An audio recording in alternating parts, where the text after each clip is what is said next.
Halo, Assalamualaikum warahmatullahi wabarakatuh. Kembali lagi di pembelajaran online Bahasa Indonesia. Bersama saya, Miss Nita Sulistiawati. Kali ini, Miss Nita akan membahas pelajaran Bahasa Indonesia untuk kelas 7, khususnya di materi teks deskripsi. Jadi, sebelum masuk ke pembahasan materi, kalian perlu tahu dulu jenis-jenis paragraf di Bahasa Indonesia. Kira-kira apa saja sih jenis-jenis paragraf itu? Nah, Miss Nita biasanya memberikan singkatan di jenis paragraf itu menjadi kata depan. Apa saja itu?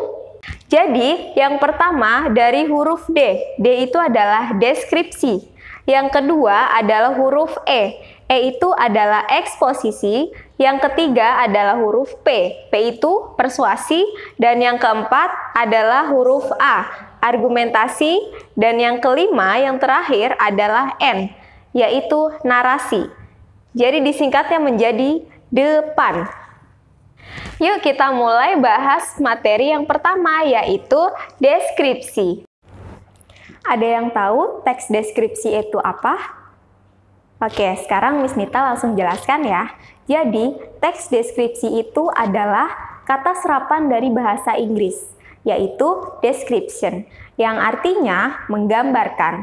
Nah, deskripsi itu sendiri berarti teks yang menggambarkan suatu objek secara sejelas-jelasnya atau secara rinci. Kenapa secara rinci? Tujuannya adalah agar pembaca atau pendengar bisa membayangkan langsung objek yang sedang digambarkan oleh penulis. Jadi seperti merasakan langsung suasana yang sedang tergambarkan. Tanpa kita sadari, sebenarnya Allah itu sudah menggambarkan alam semesta melalui Quran Surah Luqman ayat 10, yang artinya Dia menciptakan langit tanpa tiang sebagaimana kamu melihatnya. Dan Dia meletakkan gunung-gunung di permukaan bumi, agar bumi tidak menggoyangkan kamu, dan memperkembangbiakan segala macam jenis makhluk bergerak yang bernyawa di bumi. Dan kami turunkan air hujan dari langit, lalu kami tumbuhkan kepadanya segala macam tumbuh-tumbuhan yang baik.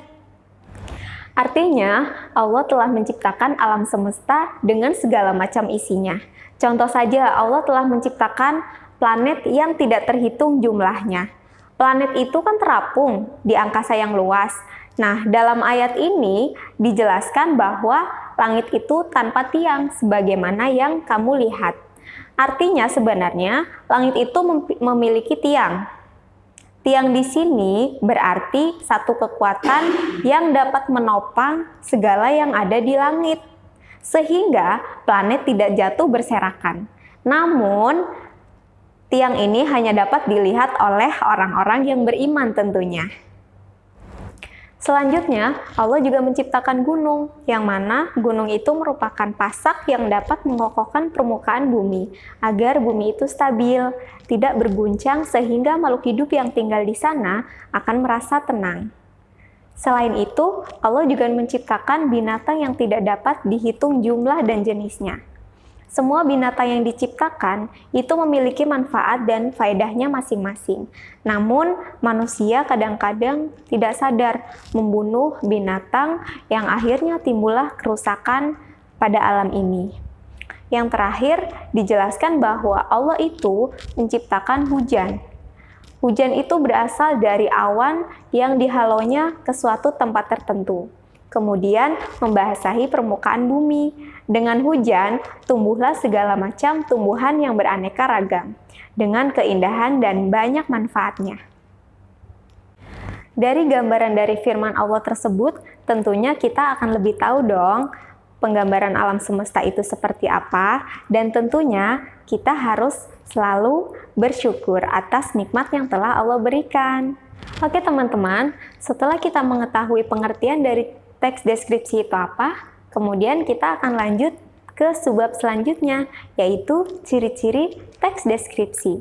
Kira-kira apa saja sih ciri-ciri teks deskripsi itu? Yuk kita simak.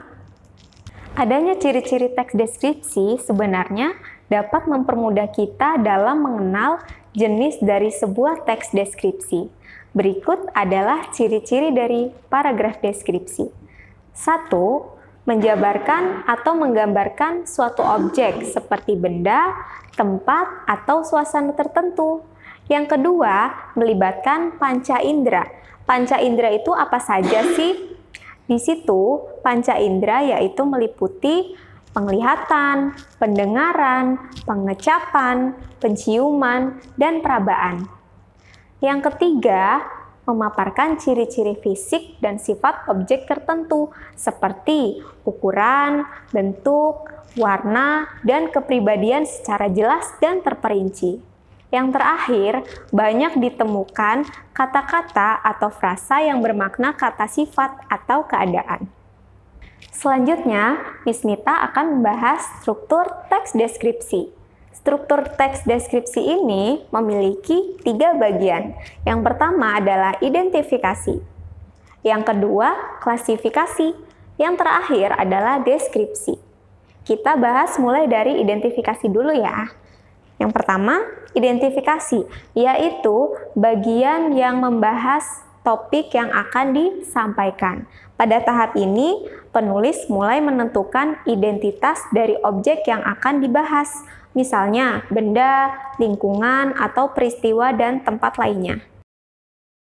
Struktur yang kedua, klasifikasi. Pada bagian ini, penulis mulai menentukan penyusunan kalimat dalam sebuah kelompok yang memiliki aturan dan sesuai dengan kaidah, serta standar yang telah ditetapkan. Teks yang dibuat secara sistematis ini bertujuan untuk membuat penulis lebih gampang dalam menulis gagasan yang ingin disampaikan. Struktur yang terakhir adalah deskripsi. Di bagian ini, penulis mulai membuat gambaran-gambaran atau bagian-bagian yang akan dibahas dalam teks tersebut. Dengan membuat sebuah pemaparan ini, objek dalam topik tersebut bisa dituliskan secara mudah sehingga gampang dipahami oleh pembaca. Selanjutnya, Miss akan bahas unsur kebahasaan dari teks deskripsi. Teks deskripsi itu mempunyai unsur kebahasaan sendiri, yaitu yang pertama, kalimat perincian untuk mengkonkretkan. Yang kedua, kalimat yang menggunakan cerapan panca indera yang sudah dijelaskan sebelumnya. Yang ketiga, peluluhan bunyi KTSP pada kata dasar yang mendapat awalan me. Nah, di pembahasan ini, Miss sudah buatkan video di sebelumnya. Nanti Miss akan cantumkan di deskripsi ya untuk linknya. Yang keempat, sinonim. Sinonim itu adalah persamaan kata. Yang kelima, ada kata umum dan kata khusus. Pembahasan yang terakhir yaitu jenis-jenis teks deskripsi. Jenis-jenis teks deskripsi itu ada 3. Yang pertama, teks deskripsi subjektif. Yang kedua, teks deskripsi objektif. Yang ketiga, teks deskripsi spasial. Nah, dari ketiga ini akan dijelaskan satu persatu. Yang pertama, teks deskripsi subjektif. Itu merupakan suatu teks yang penggambaran objeknya berdasarkan atas kesan yang dimiliki oleh penulis.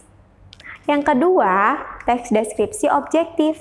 Nah, pada teks ini dituliskan mengenai penjelasan objek yang digambarkan apa adanya, berdasarkan keadaan objek yang sebenarnya, sehingga pembaca dapat membayangkan keadaan tanpa ada penambahan opini dari penulis. Yang ketiga, teks deskripsi spasial.